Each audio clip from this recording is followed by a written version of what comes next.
Capítulo número 6 de Cine con Café. Cine con Café, la sexta cápsula. Sexta cápsula hablando de cine un ratito. Sí, este episodio va a ser chill, va a ser tranquilito. En general todo está siendo tranquilitos. Pero vamos a hablar de una cosa que puede resultar muy interesante. Exacto, y que bueno, muchos de vosotros le habéis preguntado a Víctor, entonces yo voy a hacer como que soy vosotros porque no tengo tampoco mucha idea y a través de mí a ver si pues muchas de las dudas o curiosidades que tengáis pues Víctor las puede ir resolviendo, porque como yo también me pierdo bastante en ese tema, pues a ver si puede dar un poquito de luz. Entonces vamos a hablar de festivales de cine. Exacto.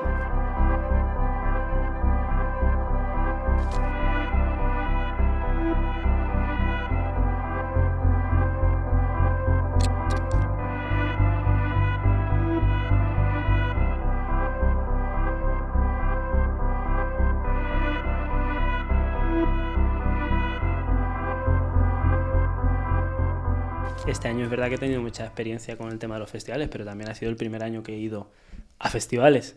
Pero bueno, es verdad que el recorrido ha estado interesante y sobre todo que yo creo que también he podido acceder a ciertas cosas que, no sé, que puede estar interesante para la gente, ver cómo funciona por dentro. Yo creo que vas a poder contar bastantes cosas, porque además yo creo que este año también ha sido tu pick de festivales, sobre todo que ha sido festivales muy tochos. Es posible que no lo supere nunca, entonces... He visto tu evolución desde... de festivales, total, sí. desde que empezaste yendo poco a poco a festivales más chiquititos y fueron escalando, poco a poco. Ha estado muy bien. Entonces, pues vamos a hablar primero un poquito de forma general, sobre todo para la gente que no haya ido a tantos festivales o que todavía no haya ido a ningún festival de cine, porque me parece que es una experiencia que para cualquier persona que le gusta mucho el cine está súper bien, es de las cosas más entretenidas que existen y bueno, pues por empezar un poco, que yo creo que además también fue después del Festival de Málaga, que es verdad que es aquí, que lo tengo al lado de casa. Literalmente, vaya. Tampoco fue algo tan especial porque se sintió un poco como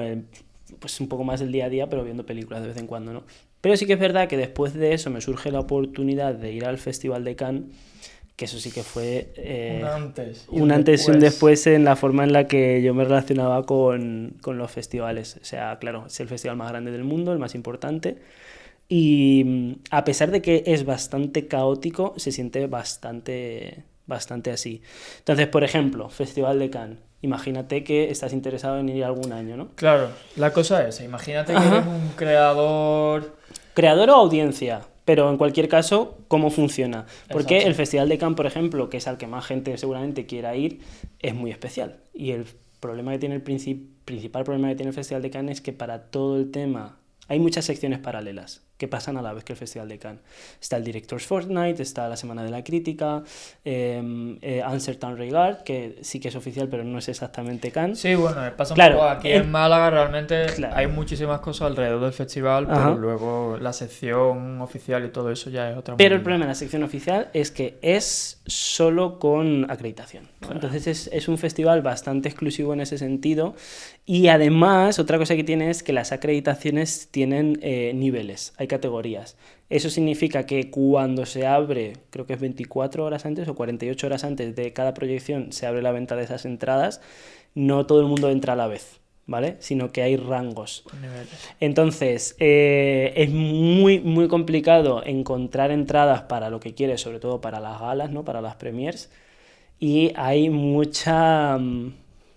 ¿cómo decirlo? Mucho intercambio de entradas. Sí, eso te iba a decir. Ya sé por dónde va. Sí, hay una de las cosas más curiosas de Cannes es que antes de las proyecciones más grandes, sobre todo de las más importantes, que suelen ser pues, las premiers por la tarde, que son además eventos de etiqueta muy estrictos, es decir... A ver, lo entiendo. Es muy estricto, por ejemplo... Porque si no creo que se presente. Claro, yo 100% tenía que ir con smoking. Si no es con smoking no puedes entrar, no era ni traje, tenía que ser smoking. Y entonces se da la cosa de que hay... Aunque las entradas tienen nombre, tu nombre de acreditado, no son nominativas, es decir, no se fijan en el nombre. La cuestión es que la tengas, ¿vale? Entonces hay mucho intercambio, o si tú no vas a ir, no vas a llegar, hay gente que las por pide. Lo que sea, no puede, pues... Claro, entonces ves a mucha gente súper trajeada, pues chicas con sus vestidos guapísimas y luego todos los chicos con los smoking y con cartelitos escritos. Que ni siquiera saben si van a poder entrar. Claro, simplemente justamente van preparados por si acaso alguien les da una entrada, poder entrar. Creo que ya tengo plan para el año que viene. Ir sin entrada, solo con la acreditación, no pedir nada y a ver si puedes entrar a algo. Entonces, bueno, yo tuve un privilegio enorme de poder ir con una compañía francesa de distribución, no es como promoción de cine francés, que se llama Unifrance. Entonces, claro, a ese nivel no tuve que llegar en ningún momento, porque la verdad que me facilitaron el acceso a lo que me dio la gana. Entonces, sí que es verdad que lo vivo como algo más anecdótico porque lo vivo desde fuera, pero igual tener que ir a Cannes con el esfuerzo económico que eso supone y tener que estar con esas es bastante caótico. Otra cosa... Como para empezar a resolver, una persona como yo, o que no se dedique 100% al tema de las redes ni nada, lo tiene chungo. Es jodido, pero ¿sabes por qué? Sobre todo porque te va a dar la impresión, o eso creo, por la gente que conocí allí también, que si no tienes este nivel de acceso de poder estar tranquilo pues si eres prensa o algo así, que es verdad que vas a poder ver muchas películas, vas a poder hacer entrevistas, es más complejo, pero igualmente vas a poder tener acceso a varias cosas. Claro, es un problema porque es un festival muy condensado en un sitio muy pequeño, ¿vale? Aunque hay proyecciones por toda la ciudad, sí que es verdad que todo lo importante pasa en cuestión de 3 manzanas. Entonces te da la impresión de que estás muy dentro, pero a la vez te vas a sentir súper apartado. Porque realmente luego a todo lo que sale en televisión y en redes y tal, no, es muy difícil acceder. A pesar de que lo vas a ver de lejos, es imposible, ¿no? Entonces, no recomendaría el Festival de Cannes si es como un sueño. Sí, ¿no? Sí, pero bueno, que al no ser algo que tú puedes ir, comprar tu entrada y pasar, pues... Claro, a mí se me ha dado la oportunidad a través de lo que hago de poder ir, pero sí que es verdad que es un festival, sobre todo después de haber ido, que si yo no hubiera tenido esa oportunidad, si no hubiera tenido ese acceso tan facilitado a través de terceros que me lo han organizado todo, yo no hubiera ido. Es un dineral ridículo, o sea, la ciudad es carísima, el alojamiento durante el festival es absurdo, no hay... Y el que hay es literalmente cientos y cientos de euros la noche. Pero además por cosas bastante normales. No, y además que cuando es el festival, seguramente... Sube muchísimo. Entonces, claro, yo no lo recomendaría como experiencia de primeras porque puede ser agobiante que te pasas. Sí que es verdad que luego también creo que hay una forma de aplicar a una acreditación si eres como entusiasta del cine o estudiante y cosas así, que puedes mandar como una carta de motivación. Seguro es súper chungo. Y también sé que la acreditación que te dan tampoco es como la top priority. Hombre, tampoco esperaría la top. Ya, pero aún así, que incluso, a lo que voy es que incluso consiguiendo acreditación es un festival muy complejo de navegar, porque hay luego también mucho. ¿Qué recomendaría si tienes oportunidad de ir a Cannes o una ciudad cercana para poder ir al Festival de Cannes? En vez de obsesionarte mucho con la sección oficial, explorar también las secciones paralelas donde hay películas pues también chulísimas. Otra opción, claro. Son películas que a lo mejor luego a lo largo del año no serán tan conocidas, pero que siguen siendo maravillosas. Y no sé, así más cosas anecdóticas de Cannes que se me quedan, pues es un poco también la idea de... Claro, yo habiendo trabajado allí con distribuidoras, habiendo conocido a gente que va al Festival de Cannes a trabajar, no a ver películas como yo, sino que van a comprar películas. A ver, tú estás trabajando también. Es lo mío, ¿verdad? Pero yo comprando películas no estaba precisamente. Pero luego tienes que hacer tus reviews, claro, tus cosas y tu blogs. Pero me fui con la sensación, siendo la primera vez, de que es curiosísimo tener la sensación de que todo el año de cine, el año natural, está ahí. En esas 2 semanas es donde se decide todo.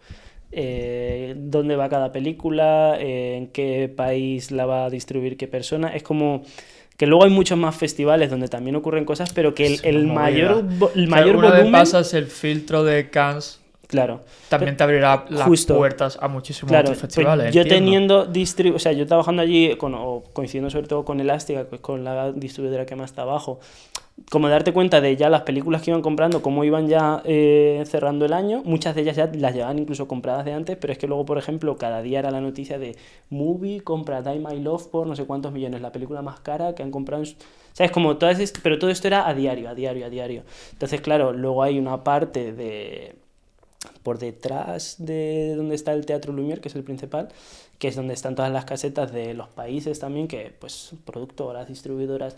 Entonces es un mercado de compraventa de cine que es la parte menos conocida de Cannes, solo vemos como la parte más glamurosa y demás. Sí, que tiene como su parte como de... Claro, pero a nivel de que luego las películas nos lleguen a las salas, tío, Cannes es increíble, es que todo está ocurriendo allí. Entonces sí que me quedé bastante impactado en cuanto pues me contaron un poco más sobre cómo funcionaba ese mundo y es curioso, no sé, una experiencia. Y luego, por ejemplo, la parte de todo lo que son pues las entrevistas con directores, con actores, En Cannes no. todo no pudiste hacer allí. En Cannes solo hice una para la película Pillion Sí. de Harry Lighton con Alexander Skarsgård, que estuvimos con el director, con Alexander, con Harry Mielin también, que es el otro protagonista. La hicimos en la azotea del Palacio de Prensa, no me acuerdo exactamente cómo se llama, la hicimos en la azotea y esa fue la única entrevista porque hacer entrevistas en Cannes no es exactamente un junket normal de película, porque cuestan muchísimo más. O sea, hay que desembolsar una cantidad de dinero para hacer entrevistas allí brutal. Entonces, además es un schedule súper apretado porque, claro, hay prensa de todo el mundo quiere hacer todas las grandes entrevistas y es un caos, es bastante caótico. Así que entrevistas no te diría que hay no tanto. Vale, y luego más, por ejemplo, a nivel... Tipo, a ver, cómo... Yo creo que ya sé por dónde pueden ir los tiros, pero ¿cómo se vive un festival desde dentro? Si quieres poner otro ejemplo que no sea Cannes. No, sí, o sea, sin Cannes me pasaron cosas absolutamente ridículas, o sea, si ya por ponernos en plan un poco más chisme, porque es verdad que pues, a través de estos eventos y tal, sí que es verdad que me pasan cosas bastante locas que yo en mi vida me hubiera imaginado encontrarme en sitios así, de esto de estar pasando algo y yo pensar, pero yo qué hago aquí, que si estaba hace 2 años en mi puta habitación hablando yo solo con la cámara, ¿no? Entonces sí, por ejemplo en Cannes a través de lo que te digo, de que me llevó Unifrance y demás, se me dieron como oportunidades, pues no sé, por ejemplo, estuve en una cena de la Semana de la Crítica, creo que era, que estaba el jurado también, y en el jurado estaban Rodrigo Sorogoyen y Daniel Kaluuya, y Madre. pues eso, estar en la cena Tú con allí. ellos y yo allí, claro. No sé, luego también en Cannes la coincidencia también de volver a coincidir con Paul, poder saludarle después de la proyección. Mejor amigo. Mi colega. Sois besties. Y sí, fue curioso porque la última vez que le vi, pues hablamos de que igual pues su película de History of Sound iba a estar en Cannes, que yo iba a ir por primera vez y pues luego también se me dio por casualidad la oportunidad de ir con Unifrance a la premiere de The History of Sound. Además nos sentaron en el palco, Dios sabe por qué, estábamos allí sentados con el jurado y el director del festival. Y luego lo pude ver a la salida, pues eso, la entrevista con Alexander Skarsgård. Luego un día paseando por la playa me encontré a Ari Aster, solo por allí. Y eso sí que son, claro, es lo que te digo, es un festival tan concentrado que pasaban estas cosas de ir caminando por la calle y decir, coño, el puto Ari Aster. O también me acuerdo perfectamente de estar saliendo de una proyección y decir, mira, la Keith Stanfield. Pues el de Nope y el de... Y eso era un poco así, pero claro, porque es que hay tanta gente de la industria del cine, de todo el mundo, tan importante, en tan pocos metros cuadrados, que al final por pura... Igual también cuando me consiguieron entrar para ir a la premiere de Eddington, los tenía al lado y yo estaba como... Pero bueno, sí, ¿cómo se vive? Pues totalmente surrealista. De hecho es como cuando, por ejemplo, ahora de repente sale el tema y yo obviamente me pongo a soltarlo todo, pues como que me cuesta pensar lo tomas como una anécdota externa a mí que algo que yo realmente he vivido y estoy contando, ¿sabes? Que estabas como despersonalizado. No, sí, totalmente, en ese momento. pero Y es luego porque... llegas a tu casa y es como... Claro, es que ¿sabes qué pasa? Yo creo que también tengo la sensación muchas veces de... Porque si yo, por ejemplo, fuese periodista de cine al uso, normal, no con un medio tradicional, tú sabes normalmente que estas cosas, no estas cosas en concreto como lo que te estoy contando que vi, pero sí que sabes que vas a ir a cubrir Cannes, que vas a ver X películas, que a lo mejor tienes la oportunidad de entrevistar a X personas, ¿no? Entonces es como parte de tu trabajo. Pero claro, en el momento en el que yo empiezo a trabajar de esto y a tomármelo de forma profesional, en mi vida en mi vida se me ocurre a mí que alguien quiera tomarse toda esa molestia para que yo vaya a cubrir un festival. O sea, al final soy un medio una unidad de personas Ultra independiente. independiente. Claro, entonces sí que es verdad que muchas veces despersonalizo estas cosas que me pasan, pero no por nada, simplemente porque en mi vida yo me hubiera imaginado que acabaría en los sitios donde acabé en Cannes. Entonces, claro, me cuesta muchas veces eso, pues a lo mejor estoy haciendo algo y digo, hostia, esto. O estoy en la galería del móvil y digo, hostia, esto que pasó es... A ver, yo creo Fuerte. que algo ven. Sí, eso sí. A ver, obviamente... Porque en esos festivales ya también, como tú dices, pues, que están todo tan filtrado y tal, Uh-huh. tampoco invitarán a todo el mundo. Ya, yo creo. ya. Y si te invitan, yo creo que es porque saben que lo vas a poder llevar. Uh-huh. Porque, tío, yo con algunos actores o directores yo creo que me pondría súper nervioso, tío. Yo no Ya. sabría... El tema de... Para mí sería súper complicado, ¿eh? Bueno, Por eso eso creo que no todo el mundo puede podemos hacerlo. hablar de eso también si quieres, pero claro, volvemos a lo mismo y aquí, bueno, también hay un tema de debate, ¿no? De intrusismo laboral en el tema del periodismo, del cine, que... Claro, que es que eso es lo que yo te quería que lo decir, digo, Ajá. realmente, porque yo lo pienso como si yo fuese yo.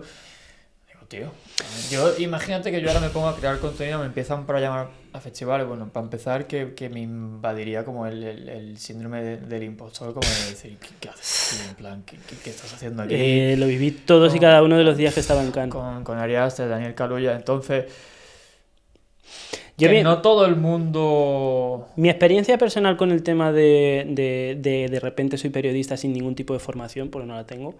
Mi experiencia de momento es que, por ejemplo, a nivel español, todos los periodistas de cine consagrados que he conocido han sido un amor, solo me han ayudado y ayudado, ¿no? Pues hablo de Pepa Blanes, de La Ser, de Quinótico.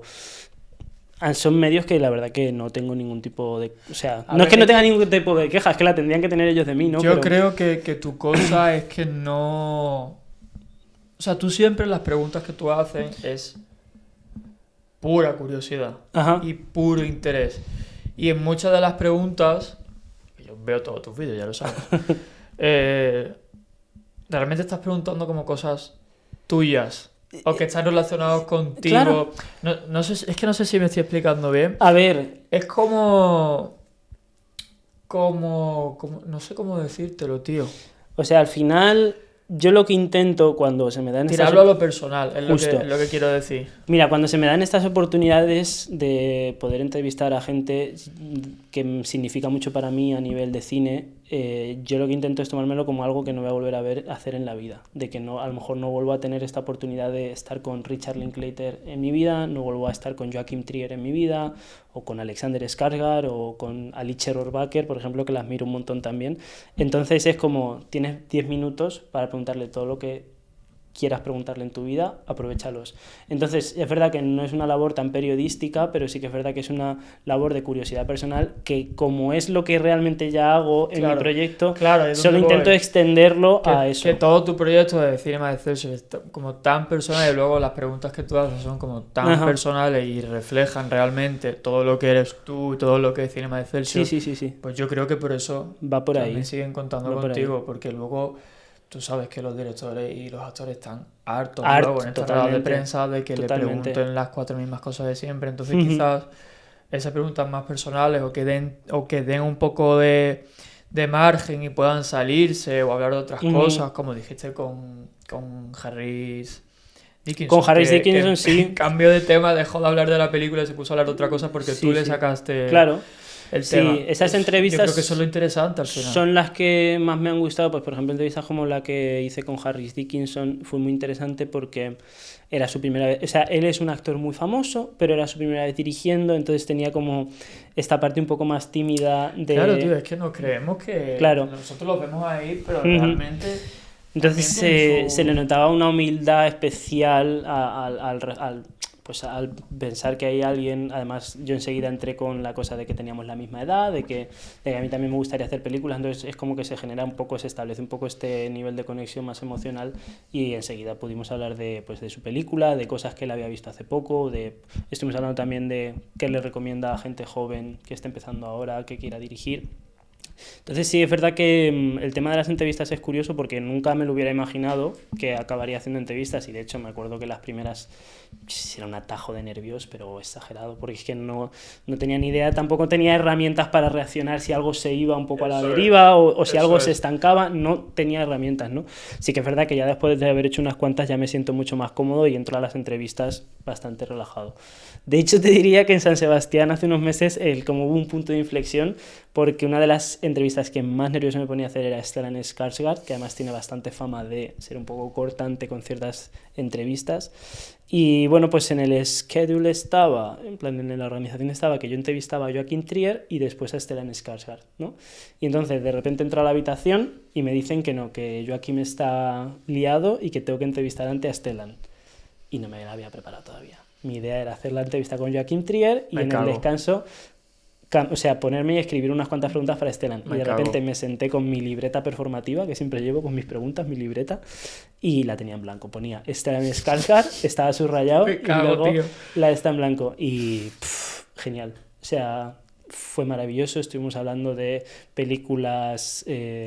porque bueno, estaban presentando Sentimental Value, le pregunté por películas que tuvieran como un significado sentimental para él, estuvimos hablando un montón del cine de su infancia, estuvimos hablando de la labor de Joaquín como director, cómo fue también volver a la actuación después de un parón un poco complicado para él, trabajar con Renate, o sea, fue una entrevista maravillosa y no la llevaba preparada, entonces ha sido como desde ese momento, ahora entro como mucho más tranquilo, en plan, si aquella salió bien, cualquiera tiene que salir bien. Entonces sí, las entrevistas, no sé, es una cosa que nunca me había imaginado hacer y que ahora que las he hecho es algo que me llama mucho la atención, ya no solo por lo que yo pueda generar y ayudar a ciertas películas a que tengan más visibilidad, sino que a mí a nivel personal es algo que significa mucho para mí, de poder tener la oportunidad de, cuando coincido con alguien que ha hecho algo que me ha marcado mucho, de poder sentarme con él y decir gracias y necesito saber más. Es que, o sea, como realmente tienes tanto background, en plan, ves muchísimo cine, muchísimo más cine que yo, por ejemplo. Entonces, a mí lo que me ha resultado curioso siempre es que cuando has subido un vídeo, cuando nos has dicho, tío, que voy a entrevistar a no sé quién, como... Para mí parecía que te habían puesto esa entrevista para ti. ¿Sabes? Porque sí. Cuando nos conocíamos hablabas un montón de toda la trilogía de Antes del amanecer. Exactamente. Y cuando empezaste a tener las entrevistas, como, tío, es que no le va a costar nada hacer esta entrevista. Sí, porque claro. A la mínima que le tire por algo personal o le diga lo que esa película significa para él y tal... Sí, ya va a ir solo. Es mucho más sencillo, obviamente. Creo que también es verdad que ahora lo he convertido en mi trabajo, ¿no? Y eso lo cambia todo. Pero también es verdad que es una vocación que nace y que crece desde la pasión. Yo en ningún momento empecé haciendo esto, o sea, hacer esto pensando que me iba a ganar la vida de ello. Eso daría Entonces, también para... sí que es verdad que hay como siempre una curiosidad y unas ganas de hacer cosas que, a pesar de que ahora tengo el privilegio absoluto de poder ganarme la vida con ello, no nace de ello. Entonces es como que esta chispa de querer saber más, de querer conocer a estas personas. Además, que cuando no es así, yo creo que también se nota, tío. Sí, yo en el sentido de las entrevistas, que es algo que no me esperaba, por eso lo comento mucho, la verdad que estoy muy muy contento que haya surgido por ahí y que también estoy notando conforme a más festivales algo que sí que es verdad que está haciendo un poco efecto bola de nieve, ¿no? Que hice algunas con Elástica sobre todo, estuve espectacular porque estuve con Alicia Rohrwacher, estuve con la directora de La Sustancia también, que fueron entrevistas que me marcaron mucho, estuve con el director de Sing Sing, que es una de mis películas favoritas del año pasado. Pero luego sí fue como conforme fueron funcionando y ya en las primeras en las que empecé a salir yo en persona, hubo algo que empezó a conectar y que veíamos que funcionaban y entonces ya claro, pues de repente subimos una con Celine Song hablando de Past Lives que tuvo mucha repercusión, esa entrevista. Qué pasada. La última con Joachim Trier hablando de la persona del mundo también. Puede haber puesto ese ejemplo, porque ya cuando salió Past Lives ya sabíamos todos los fans que eras. Claro. Y de repente, con Celine Song, tío. Entonces, ahora estoy como muy contento porque... Es verdad que, obviamente, también he hecho muchas entrevistas con gente a la que no tengo, que puedo admirar, pero que no tengo ese nivel de conexión emocional, pero que también estoy bastante cómodo con cualquier tipo de entrevista. La verdad que, bueno, pues al final, pues como todo, ¿no? Pues, cuanto más lo practicas, mejor te va y no sé, es una vertiente de lo que hago que tampoco me esperaba, pero que a raíz de los festivales, eso sí que es verdad, es donde más está sucediendo y No sé. A ver, de eso se trata. Sí, sí, sí, sí. Vas descubriendo poco a poco lo que Luego, te ofrece Cinema Excelsior. por ejemplo, algo curioso que puede resultar para la gente, porque claro, habrá mucha gente también viendo que a lo mejor tenga sus propios medios independientes y querrán saber cómo se puede acceder a esto y tal. O que le guste el cine, pero que Claro. realmente no... La realidad de los junkets de prensa es que conseguir un espacio para entrevistar, normalmente vamos a decir que se mueven los huecos que te dan entre 8 y como mucho 15 minutos. O por ejemplo hubo una excepción con Harris Dickinson de que era la última del día y el tío estaba cómodo y no tenía prisa y nos quedamos más tiempo. Pero es muy raro. Pero claro, hay muy poco tiempo, hay mucha gente que quiere entrevistar de muchos medios, medios locales, medios de la comunidad, medios nacionales, medios internacionales. Hay mucha gente para muy poco espacio, entonces acceder a hacer entrevistas puede ser complejo. Porque Cannes es verdad que es mucho, pero claro, al ser tanto también puede saturar, ¿no? Pero San Sebastián es maravilloso, es muy, muy, muy guay. ¿Y qué más? Yo creo Entonces, que... un top así No, de es que es en muy lo que tú complicado. has estado. Claro, como experiencia personal sí que igual pongo San Sebastián primero, pero bueno, porque en San Sebastián tuve la suerte de poder ir sobre todo con Elástica y con Filmin, que se portaron fenomenal y bueno, pues por ejemplo, por parte de Filmin, todo lo que pusieron para que yo pudiera estar con Harris Dickinson, o en el caso de Elástica, el esfuerzo que les supuso también que, bueno, pues todas las películas que ellos tenían, ¿no? Como Sentimental Value, como Nouvelle Vague, con Richard Linklater, también de darme ese espacio de poder estar con ellos, conocerlos, entrevistarlos, luego también, pues eso, conocerles también en la corta distancia, ¿no? De poder charlar con ellos y estar de forma más íntima, como que eso yo también lo valoré un montón. Entonces, a nivel personal, fue una experiencia inolvidable. A nivel de selección de películas, de lo que es el festival como tal, como mirándolo desde fuera, yo diría que, sobre todo por lo tremendamente inaccesible que resulta Cannes, a pesar de que San Sebastián también es muy caro, pero es verdad que San Sebastián es un starting point maravilloso, pero maravilloso. O sea, para empezar, yo de hecho volví de San Sebastián diciéndole a todos mis amigos y a mis amigas, el año que viene os venís, el año que viene os venís. Ojalá, tío. Porque es Ojalá. es Yo todavía no he muy vivido increíble. un festi así a nivel grande, bueno, sí, en el de Málaga y tal hemos Sí. estado, pero me gustaría, la verdad. Está muy, muy guay. Entonces recomendaría San Sebastián. Tengo ganas de ir a Venecia en algún momento, tengo ganas de ir a la Berlinale, si se puede. No sé, ya veré, pero bueno, ha habido festivales interesantes. Se me está olvidando uno, puede ser. Yo creo que sí, A tío. ver, he estado también de jurado en 2 festivales recientemente. Aquí hay unos muy pequeñitos, pero bueno, ha sido una experiencia curiosa. Festival del Cine Francés de Málaga y en el Alcine, que es de cortos. A mí me falta. No, Atlántida, San Sebastián, Cannes. Ya está. Ya está. Entonces, Bueno, y Málaga, Festival de Málaga. Entonces será que está todo el día por ahí. Sí, será que sí todo el día de viaje. En fin, id a festivales de cine, si os gusta el cine, es una experiencia maravillosa, te sientes como rodeado, te sientes como en casa. Además, a la salida, es como... Yo lo que noto en los festivales es que recuperas esta sensación de hablar a la salida del cine, de comentar películas, de estar en la cola y con gente que no conoces, poder charlar sobre ¿qué has visto? ¿Qué vas a ver? Pues me ha parecido esto, esta y esto... ¿Sabes? Que es muy bonito, porque sí que es verdad que como la gente que va al festival está en el festival, no es como alguien que pase casualmente, normalmente, sino que... en la Seminci, se me ha olvidado, en Valladolid. ¿Ves? Vale. Eso era. Perdón. Sí que es verdad que está como esta cosa del espíritu del festival de cine, de que hay mucha gente que va solo por el festival y que solo va a ver películas, ¿no? Entonces es como mucho más fácil encontrar estas conexiones. Sí, las conexiones. Ahí no va gente que no quiera estar ahí. Hay también mucha gente local en los festivales, obviamente, gente de las ciudades, pero claro, la realidad es que la mayoría de las personas son como gente, o incluso también de los equipos de las películas, la gente que va a presentarlas, de tener ese acceso. No siempre tiene que ser como alguien súper famoso, ¿no? Pero también esta gente joven española que está empezando, que tiene películas muy interesantes, pues también poder acercarte a ellos, ¿no? Y a mí no sé, es una experiencia que nunca había tenido realmente y que ahora mismo estoy como siempre... Además, a tú que sí que has estado en rodaje lo vas a entender un poco así. Es como un microcosmos de mientras estás ahí, nada más importa. Es lo único que existe. Es lo único, es tu vida, te levantas a ver qué películas veo hoy, a ver qué hago hoy. Es como que estructuras todo tu día en base a eso y entonces un poco como un ejercicio de escapismo funciona bastante bien para relajarte. Pues... Muchas pelis, muchos festivales. Yo creo que quien tenga alguna duda de algo Que me hable. ha que me quedado hable. respondido y si no, pues... ¿Ha quedado Sí. respondido? Sí, queda respondido. Sí, ¿no? Y nos vemos en festivales. Nos Exactamente. vemos en festivales. Posiblemente. Venga, el año que viene con mi película. No tengo película, ¿te imaginas? No.